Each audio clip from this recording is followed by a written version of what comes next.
Hello, this is the Provoked Prawn, and this is a video to compare the SteelSeries Arctis Pro Wireless with the Astro A50 Gen 4. I've been asked to do this by a number of people commenting on the Astro A50 review that I did, and I want to talk about them because they are quite similar, but also quite different headsets, both quite expensive, both premium, both fantastic in different ways. Now, if you've seen my Astro A50 review, you'll have seen I've singing the praises of that headset quite a lot, and I've done an unboxing of both headsets that I'll link to in the description so you get a bit more in-depth overview, as well as the specifications of them so you can see what they're like on paper. But you'll see here that the SteelSeries Arctis Pro Wireless has been a favourite of mine for a while, and you can tell because it's a bit worn out, a bit dusty, a bit covered in fingerprints, but it still works really well. Now, both headsets are wireless devices, and they're both controlled by the little control box / base station, which does the transmitting from your device. In my case, I'm using it for PC, but they also work with consoles and other devices as well. Now, if we start with the SteelSeries Arctis Pro Wireless, you'll see the control box has a number of inputs and outputs on it. The main one for PC is a USB mini connection, but you can also plug in optical and 3.5mm jacks into this box, and get audio from other sources into there as well. It's also worth noting that it does have Bluetooth connectivity straight into the headset, which I'll talk to you in a bit more depth about later on. The Astro A50, meanwhile, uses this charging base station as the transmission box, and that's smaller than the one on the Gen 3, and it has also a number of different inputs and outputs, including optical inputs and outputs, 3.5mm jack, and the micro USB connection, which is what you use to connect it to PC. You can switch between PC and Xbox mode as well, so this works on two different devices quite easily, but you can also plug your mobile phone into there via 3.5mm connection, or anything else that has a 3.5mm connection that you want to get audio into the headset from, so that's another way of doing it. The base station on the Astro A50 also works as a charging dock and is really handy. That's a really handy feature, to be able to put your headset in a dock that keeps it nice and tidy but also charges it up regularly. You can also see a display at the bottom that lets you know how much battery life you've got left, the EQ mode that's set, and other things. The SteelSeries Arctis Pro Wireless control box, meanwhile, has numerous different controls on it, as well as the large volume wheel on the right. You can also push that in to access a variety of different menus. From there you can change things like chat mix, which the Astro also has a similar thing, but basically allows you to put the volume towards either voice or game, so you can strike a balance between audio in-game, between your friends talking to you and the game audio. You can also go through a number of EQ settings and set up your own custom presets on that as well. You can turn surround sound on and off. That's Dolby virtual surround sound built into this, and it does a very good job of surround sound as well. Side tone for the microphone can be adjusted from here as well, and it's worth noting there's a mic mute button built into the headset as well, and you can see Bluetooth that's turned off temporarily, but I will show you in a little while how that works. So you can see there's a number of different ways of connecting it, and you also have different sources that you can do, and you can play around with these things. These things are also accessible remotely from the headset by pushing in the volume wheel, and you can access the menus that way, as well as adjusting the volume, which is also really handy. I really like the control box on this thing. It does a good job of broadcasting the signal over 2.4 GHz wireless, and it has Bluetooth 4.1 support, which I talked about in a bit. The other highlight, though, to the SteelSeries control box over the Astro A50 is that it has hot swappable batteries. This means that you can have a battery on charge at all times, and then all you need to do is swap it out with the battery in the ear cup when it runs low. They say you can get around 20 hours of battery life via these swappable batteries, but you can basically keep that churn going. I've never been in a position where I've run out of battery. The other advantage of having removable batteries is if you ever do run over a problem with the batteries running out and not getting charged, you can always just buy a replacement battery. You can also see how much charge that battery that's docked has while it's charging on the display as well, so that's really handy. I really like these hot swappable batteries because the problem you have with wireless headsets usually is when they run low on charge you have to plug them in. Now with the Astro A50 I found battery life lasts a long time anyway, so it's not necessarily an issue, but other headsets it is. Now another highlight to the Arctis Pro Wireless is the customization options. You can remove both the ski goggle headband and the outer ear cups, speaker tags or whatever you want to call them. and purchase new ones to upgrade the look and feel of it and make it look a bit more snazzy. SteelSeries sent this really funky looking colours set for me to check out and to show off in this video, and it's a bit leery for me, but it does show how much difference you can make by just adding these in. This isn't something you can do with the Astro A50. You can't change the outer ear cups or the headband in a sort of snazzy way. You can buy a mod kit, which I'll show you in a bit, but generally you can't make these sort of customization changes. You can with the Astro A40, which I've unboxed and reviewed, and show off the mod kit there in a video, and I'll link to that in the description, but you can't with the A50, unfortunately. The process for installing the new stuff is also really easy, and it's a great way to sort of breathe new life into an aging, slightly dusty and perhaps worn out looking headset. And you can see here this now looks like a reasonably new device apart from a bit of dust around the edges.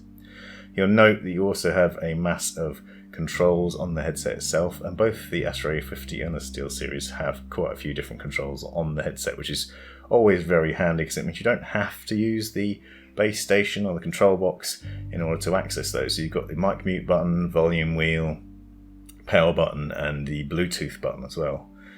And you'll note the mic is also retractable, and that's retracted here, so you can see that nice and tucked away. Now another thing you can do is you can buy leather ear cups or faux leather ear cups to go on this headset, and they're really easy to fit, and what that does is it gives you a bit of extra noise cancellation and perhaps a bit more comfort. Comfort is something I'll talk about the Astro A50 in a bit more depth, because that is one of the most comfortable headsets around. However, this mod does make the SteelSeries quite more comfortable as well, and a bit better with the audio quality, and again is another way to breathe new life into it. Now it comes as standard with this sort of mesh ear cups, sort of sports fibre is what they call them, I think, and they're kind of comfortable, but they're not amazingly comfortable. They're comfortable enough to wear throughout the day, and they don't get too hot, so they have that advantage, but they're not amazing. So if you prefer leather and want a bit more padding, perhaps these are a nice upgrade, and they're not too expensive. And you can buy a number of different accessories from SteelSeries that are worth looking at. Now the Astro A50, the only change you can make really at the moment is the mod kit. This is again faux leather kit that you can buy that basically gives you leather ear cups, or faux leather ear cups, and a faux leather headband. And as a replacement, because the idea is to enhance the noise cancelling capabilities of this headset and therefore improve the audio. You also see the design is very subtle and understated, but the quality of it is undeniably good. You can see there's a nice bit of sort of velour style lining on the inside, which is similar to the ear cups that come with the standard headset.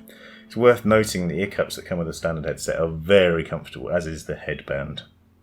And that material goes through to the drivers as well. So I find that the Astro A50 is one of the most comfortable headsets I've tried, alongside the Astro A40 and a couple of Turtle Beach headsets. The upgrade to the leatherette fake leather ear cups mod makes it slightly less comfortable but better at noise cancellation, so it's an option. And because they're ridiculously easy to install with these magnets, you can click them on and off and you can change them to your preference. Obviously the faux leather gets a bit hotter than the standard fibre ones, so in the summer it might be a bit more uncomfortable, and you can switch back to the other style if you prefer, and it's really easy to do. Obviously both of these modifications for the SteelSeries and for the Astro headset cost a little bit extra. It's a little bit extra outlay, but it's a nice way to customise the headset and make it look great and work in a slightly different way. Now you'll see a close-up here of the bottom of the SteelSeries headset. If you look closely, you'll see a blue and white light flashing on the left-hand side. That's because this headset is paired via Bluetooth to my phone while also being paired to the base station. So you can have dual connectivity options on this headset, and that's one of the reasons I really like it. You can be connected to a Bluetooth device and a wireless base station at the same time. And that connection is to the headset in terms of the Bluetooth. So that means you could take the headset with you out of the house or away from your computer, far enough away that you're not connected to the base station anymore, and still be able to listen to audio from your phone, whether it's Spotify or watching YouTube videos or whatever. But you can also do that while having PC audio. So sitting at your desk, you could have PC audio on, but then look at your phone and listen to the music on there if you want to via that way. Obviously that runs the batteries down a bit quicker, but because they're hot swappable batteries, it's not really a problem. You just take the ear cup off, take the drained battery out, put the new one in, turn the headset back on, and you're away again. It's really simple. Connection on it is fantastic as well. It has, as I said, a retractable microphone. It's of a fair quality, it's not amazing, but the same could be said of the Astro A50. And there's a mic mute button and LED that lets you know it's muted, so you can press to mute it at the back and you get an audible tone and a light that lights up. Now with the Astro A50 it's a flip to mute microphone, which is worth bearing in mind. Both these headsets are very flexible in terms of the bend and turn of the ear cups, so you can get them to fit nicely on your head. The Astro has that expandable headband though, which the SteelSeries doesn't. Tightness on the SteelSeries is done by that ski goggle headband thing that I was talking about. But you can see with the Astro A50 you can move it up and down, you can make it a bit larger. And the Astro A50 is definitely the more comfortable of the two headsets, so if you're looking for comfort then you'll find that one is preferable. In terms of audio quality, the Astro A50 has 40mm drivers and the SteelSeries has 40mm as well, but the SteelSeries can reach 40,000 Hz in terms of frequency response and the Astro A50 can only reach 20,000. They both have Dolby Virtual Surround sound, but you'll probably find that the quality of the sound from the SteelSeries is slightly superior. Again, you can see the game voice balance here on the Astro A50. That's similar to the SteelSeries. Basically, you can push more prominence towards either voice or game. So you can turn your friends down if they're talking too loudly and you need to hear something in game, or vice versa and you want to hear more of them. And that's a nice function from both headsets. As I said, there's a flip to mute microphone. There's no LED to let you know it's muted. You have to flip it all the way up. But it is still pretty cool and very handy. Both these headsets are fantastic. The Astro A50 has Dolby audio. It also has the ability to use Dolby Atmos with the code included in the box, so it has a variety of different ways to control the audio on it. They both have various EQ settings and they both deliver a really great experience. Hopefully you found this video useful. Thanks for watching. This has been The Provoked Prawn. Hope you found this video useful, interesting or hilarious. Be sure to subscribe and check out these other videos, as well as taking a look in the description for links and other information you might find useful. Let me know in the comments if you have any questions or anything you'd like to see extra about this, and have a great life.